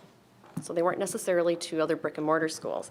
And then you might have also noticed on the chart what might seem like a large number of students that open enrolled out to Port Washington. Those 15 students never really even attended school in our district. They just bought property within our district, so we weren't really losing those students. So in summary, for our 2021-22 school year, the Grafton School District has a total of 166 open enrolled in students and a total of 105 open enrolled out students for a net increase of 61 students. Any questions for Laura? Thank you. Item K, the Grafton High School ACT and Advanced Placement Data. Yes, well, Mr. McMahon and Mr. Vantai walk us through this information. So it's a little bit new and improved from last week. We added a couple things based on some feedback, so thanks for that feedback. Thanks for the opportunity to come present again. One quick reminder, usually this is a presentation with Mr. Manti and our college and career specialist position. However, we didn't fill that position this year, so I've had the distinct privilege of working with Scott and Kevin and learning a lot more about 612. So Scott has said I graduated from last Monday and I get to do all of the ACT. So we'll start with just kind of some things that what's new about this presentation. We talked a little bit about the subject retest process 2 years ago and the ability of students to retest in the area of ACT that maybe they struggled in, and then the use of super scores. That has been postponed multiple years and will continue to be postponed. We have yet to know, or ACT has yet to determine when they'll use that process for students. We do see it as an opportunity for students to grow in one subject area and certainly work on skills that they can enhance. However, we'll still have to wait on that. The other thing that's new for this year is we offered a retest opportunity for our seniors from last spring when they took that state ACT. We offered it here in our district, and from last week we're able to even present some more information on how those 31 seniors did this fall on October 5th. The benefit of that is our students are able to test here in the district rather than going to an outside space, and we were just one of 15 districts in the state to offer in-person ACT for our seniors. So what is the ACT state report? This is for our senior class of this senior class, how they tested last spring as juniors in February. So as we look at the data, I've got a couple different data points to look at, and it's even more important this week because last week when I presented, this wasn't public information on WISE Public. But you can now see this data as well as forward data across the state. And so the numbers in brackets are what you would see in WISE Public. The numbers on the top are what we received from ACT and presented to you this summer. You can see that we always like to compare ourselves to the state and the difference between that number. The first number we look at each and every year is that composite score, and we did see a growth. We were 2.2 over the state as a composite. However, our score did drop from previous years, and our dashboard reflects our goal of 2023, getting to that goal of 23. It is a 2-year goal, and we're working on each subject area, and that's one of the updates that we have for you tonight is what we are doing in each subject area. I do want to point out the area of math, that plus 2.3 from the state, that's an area of growth for us. We're expanding and widening that gap than we have in previous years. Talk to you about those class of 2022 seniors that tested on October 5th in our district. We wanted to point out where those students fell last spring. Our biggest group fell in that range of 20 to 23 last spring. 10 of those students retested this fall. Next biggest group was that group of 16 to 19. That group of 9, hopefully we'll see some increases, and the small group of 28 to 32, and then that group of 13 to 15, we had a couple students retest. Again, the value of them testing here in our district is so positive that they can feel comfortable walking into a building, know who's administering the test with them, and having that support here in a positive, safe environment. So what that means and why do we want students to retest after the state ACT? This is what I guess we've always presented to you from the state graduate report. So this is our class of 2021, our seniors that are off in college and careers. Right now, we like to report out on how students do after they take that assessment as juniors. And again, we want students to test because we see progress. Our graduate report says that our composite score went up 0.2 for our students that are retesting. That's an average score that we reported last year on our state test date of 22.6. We're now up to 22.8, so something to be proud of. Specifically, something we're really proud of is our students that retested increased in the area of reading by plus 0.4. We look at this data to also see how are we prepping students for ACT, and Scott will talk a little bit about that as a tool. Actually, I will talk about that as a tool that we help prepare students for ACT. But when students retest, we're seeing their growth. So what are we doing? What are our next steps for this? We've broken it down into categories. In the area of English, K-12, we're doing lots of unique things based on grade levels. First and foremost, at the high school, we're using intentional, consistent instruction within the area of English. We're using our PD time 6-12 to use time for those teams to collaborate. On November 15th, our next PD day, our English department 6-12 will get together and look at areas that maybe were a struggle on this ACT test. Our 6th, 7th, and 8th grade teachers have already looked at the forward test to see what standards they're struggling in, and we're going to look at that across the 6-12 system.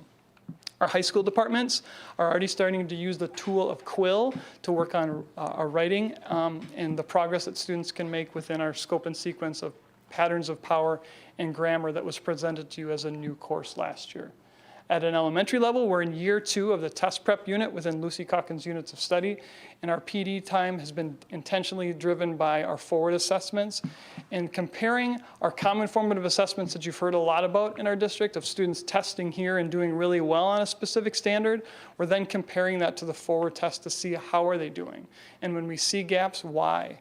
Is it connected to how we're asking questions? Is it connected to possibly vocabulary? So we're identifying ways that we can test better and prepare our students better. Not teaching to the test, but more teaching to the structure to prepare our students to be successful on the ACT and the forward test.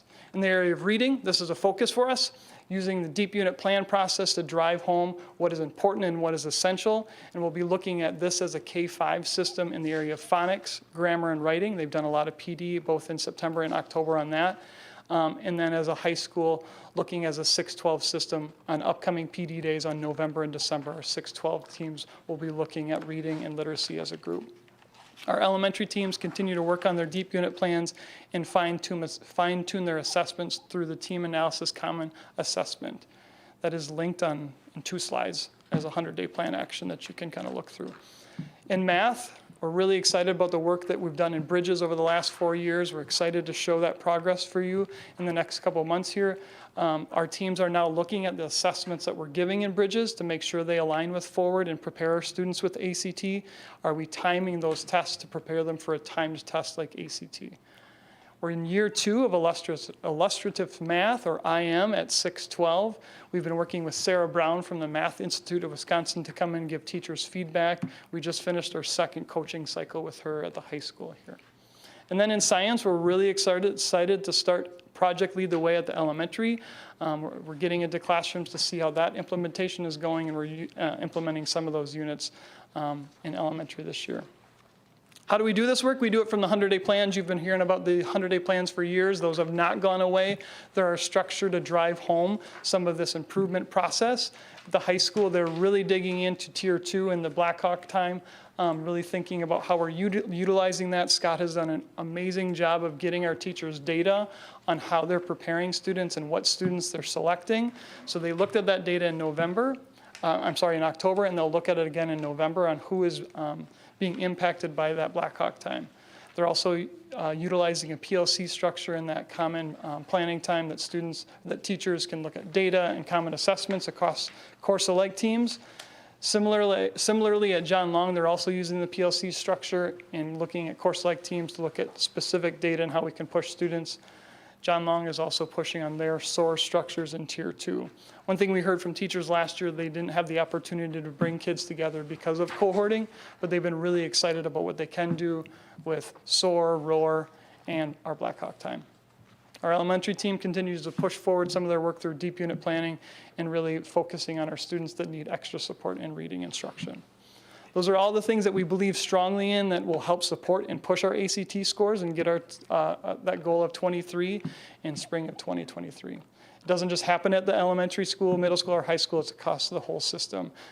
So that's one shift and change. When we presented last week, we talked just about what was happening at the high school, but we wanted to talk a little bit about what's happening across our entire system. Questions on ACT?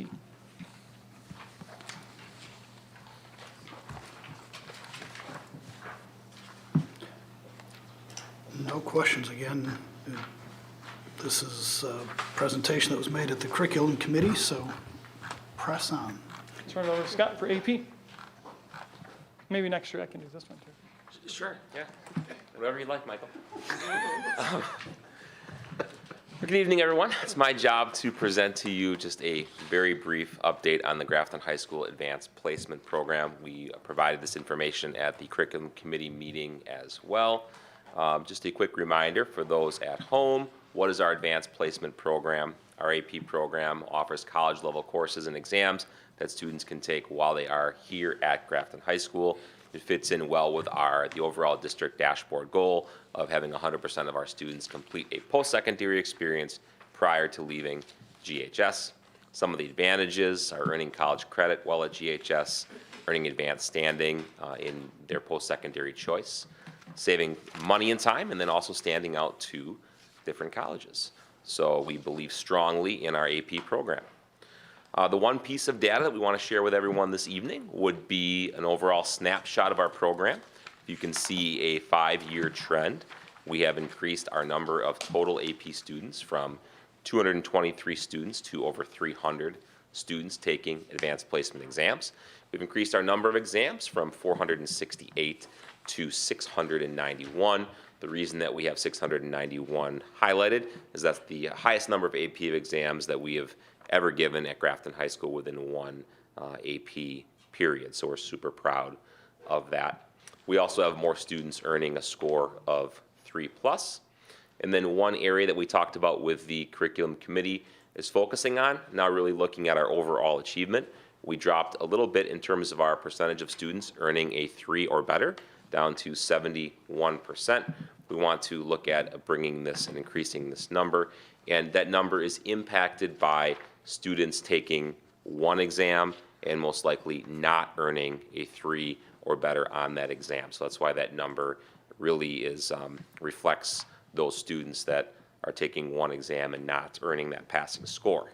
However, if you've had an opportunity to read the new research put out by the College Board on earning a score of 1 or 2 and the positive impacts of taking the AP exam, the article is linked there, and there are many benefits to taking the AP course, taking the AP exam, even if you are not earning a 3 or better. So there are many benefits to that, which is evidenced in that article. And finally, great to celebrate our AP scholars. We had 107 AP scholars in 2021, 43 at AP scholar level, 21 at AP scholar with honors, and 43 AP scholar with distinction. It is true, and I forecasted this last year, that the College Board removed the National AP Scholar recognition, more so as a mental health aspect for students. They were not striving to take as many AP classes and earn that recognition, so the College Board removed that particular recognition. So still a great number, and there's a link there that would take you to what all of those different honors mean.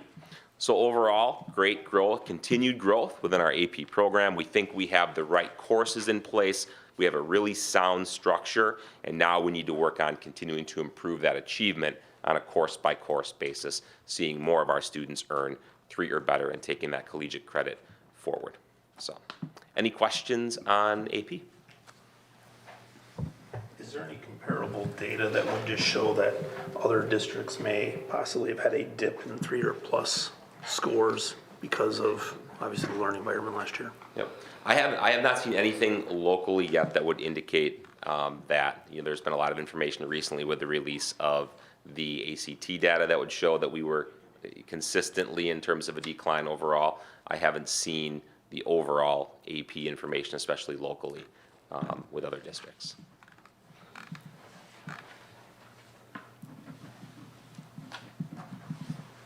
Are you looking specifically for the percentage of kids that passed, or which one are you looking? I mean, obviously our percentage dropped. Yes. And then just trying to figure out if that's something that would be of norm for last year, just based on, kids being virtual, kids, with that. If you look at at the curriculum committee presentation, we presented a spreadsheet by class, and which you could take a look at on there as far as the mean scores. You could see our comparables to the mean scores, by our average versus state average, and also our pass rate versus state pass rate. So that could give you a really good idea of that. It shows last year's on there and then this year's, one of the things that we looked at as a curriculum committee is that we had more of our classes individually exceed state averages than we did last year, and more of them be at least 10% or higher above the state pass rate as well. So that was one of the things that we looked at by the green indications or the marking of positive at that. So if you looked at that, that could give you an idea. Although that number trended down a little bit from 77 to 71, we still achieved pretty highly when looked at a comparison to the state. Yeah, we are very interested to see whether it's ACT, which just came out, or even AP, to see is there a difference between people that were in person versus those that were 100% virtual versus those that had a hybrid versus those that were virtual and then went to a hybrid, all those different pieces. So it is an interesting opportunity for us to look at some data to see, did it make a difference?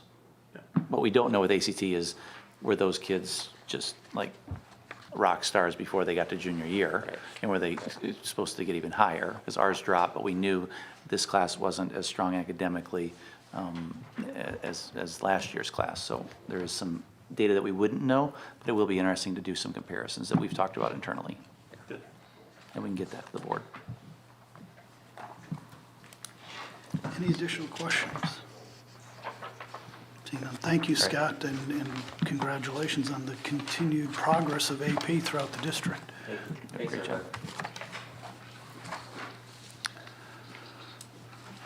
Item L, Youth Apprenticeship Consortium Agreement. Yeah, so as a reminder, this is the Ozaki Youth Apprenticeship Consortium, which integrates school-based and work-based learning for our juniors and seniors, combines their academic and occupational skills. So it leads to both a high school diploma and a certificate of occupational proficiency.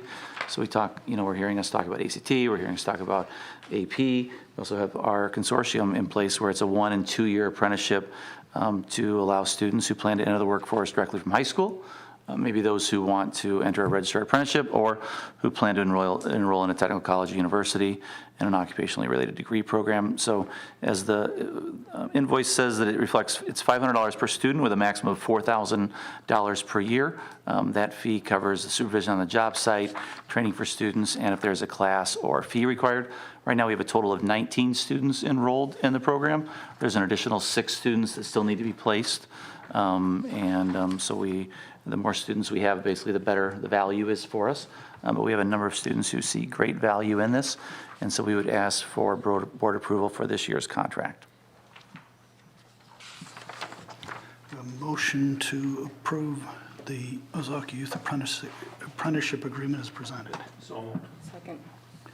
So just a question that I have, Jeff, is you just referenced that cap, right? Yes, sir. And in Mr. Wolfel's second paragraph, it says, as in the past, the consortium has agreed to a maximum the district will pay is $4,000. But then in the next page, in the middle of the page, it says first year OWA students will continue to be billed at $500 each. However, there will no longer be a cap at 8 students. So what am I? For next school year. For next. Yeah, for 2022 to 23. So not this school year, but next school year.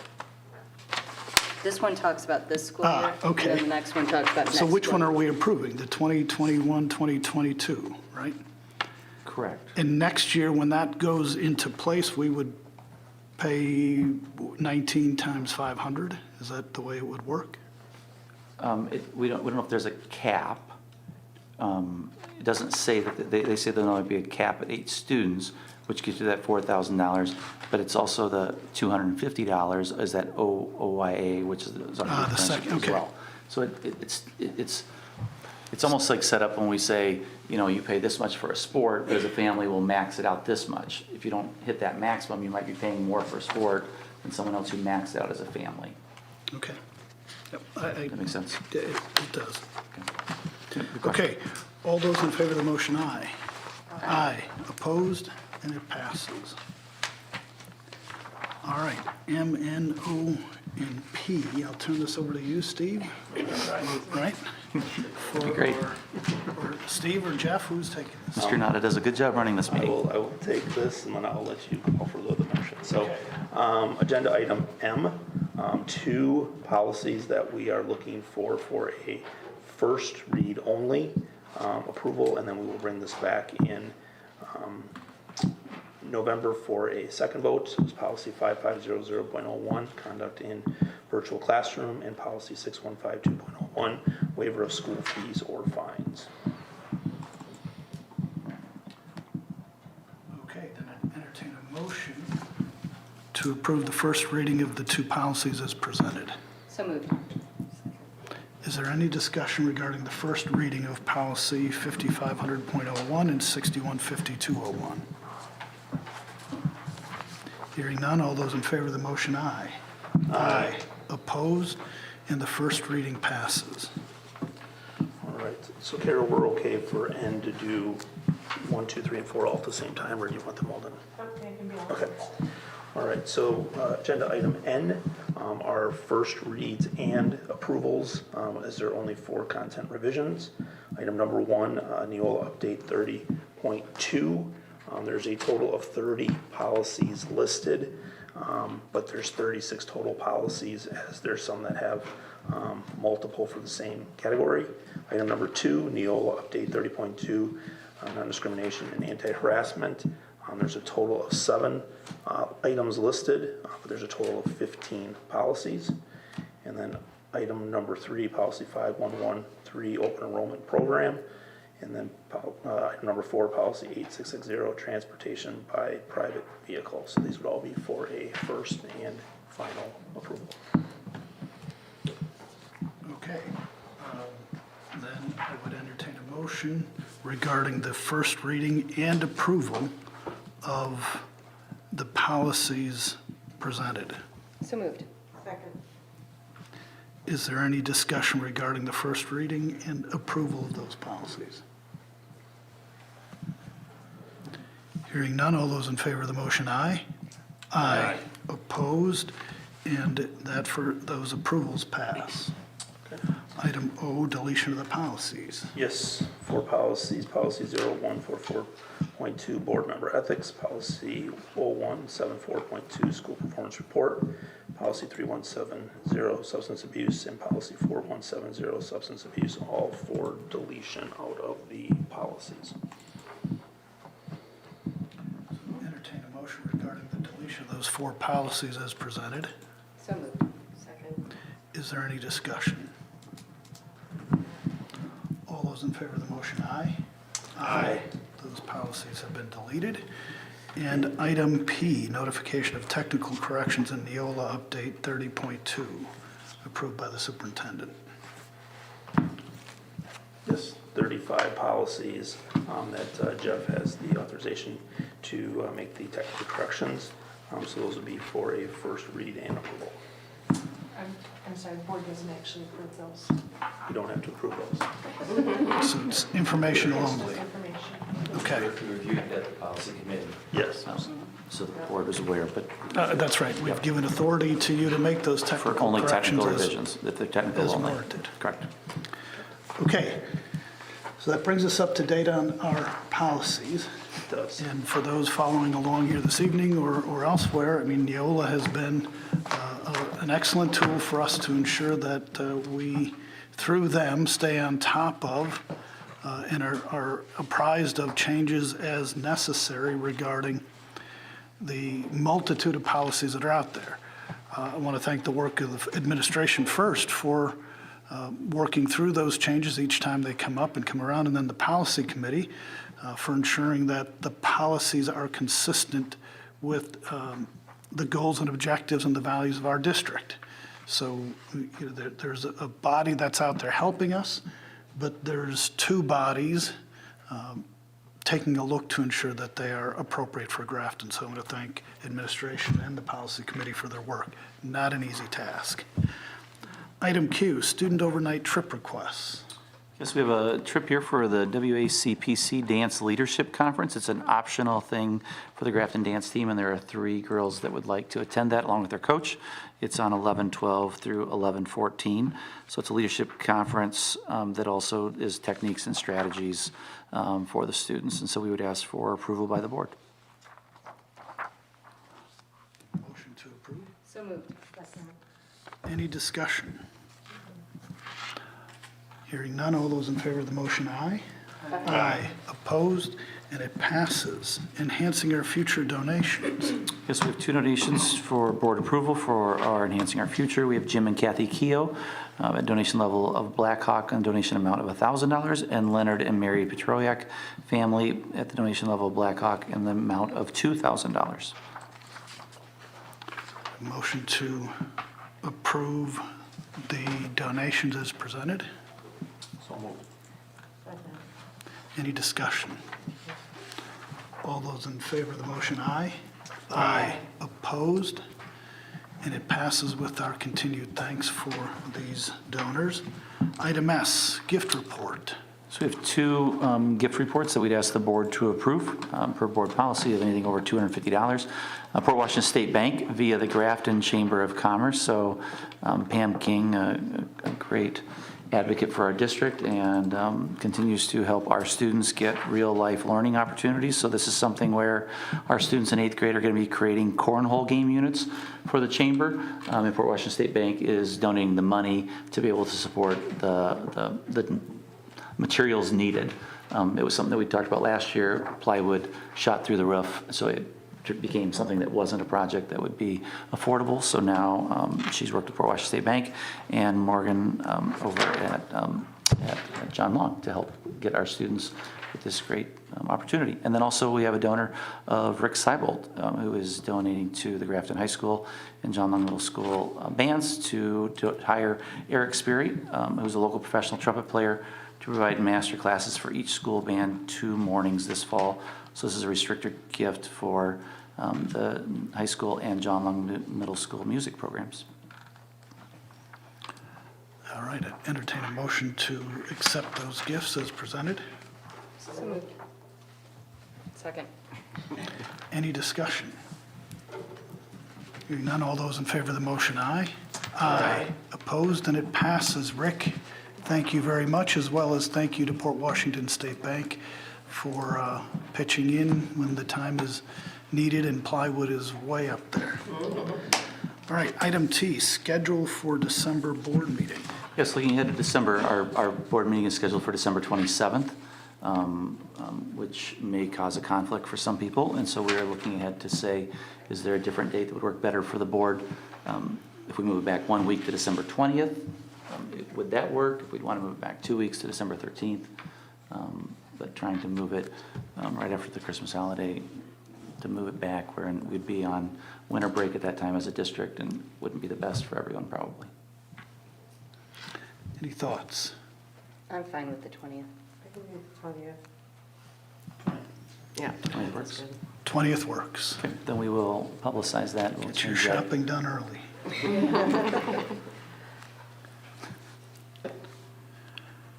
Okay, then just one last thing that I want to thank personally on behalf of the board, but thank everyone for their kind words, gestures, and gifts for National School Board Appreciation Week. To say that these are trying and challenging times for everyone is an understatement, certainly for administration, as they have to help shape policy and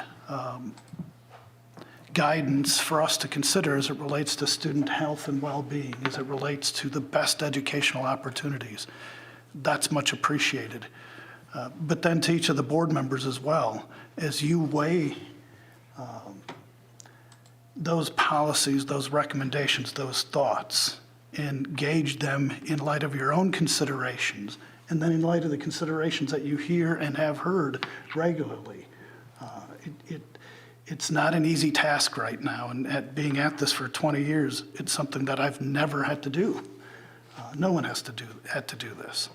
And, so to receive those kind words and those gifts and those gestures is tremendously appreciated. And I say that on behalf of the entire board. So I wanted to thank everyone for doing that. All right, then on to item 5 here. The Board of Education will convene in closed session to consider performance-related data and the compensation of the superintendent. This is in accordance with Wisconsin State Statutes 19.851 sub C. Do I have a motion to move into closed session?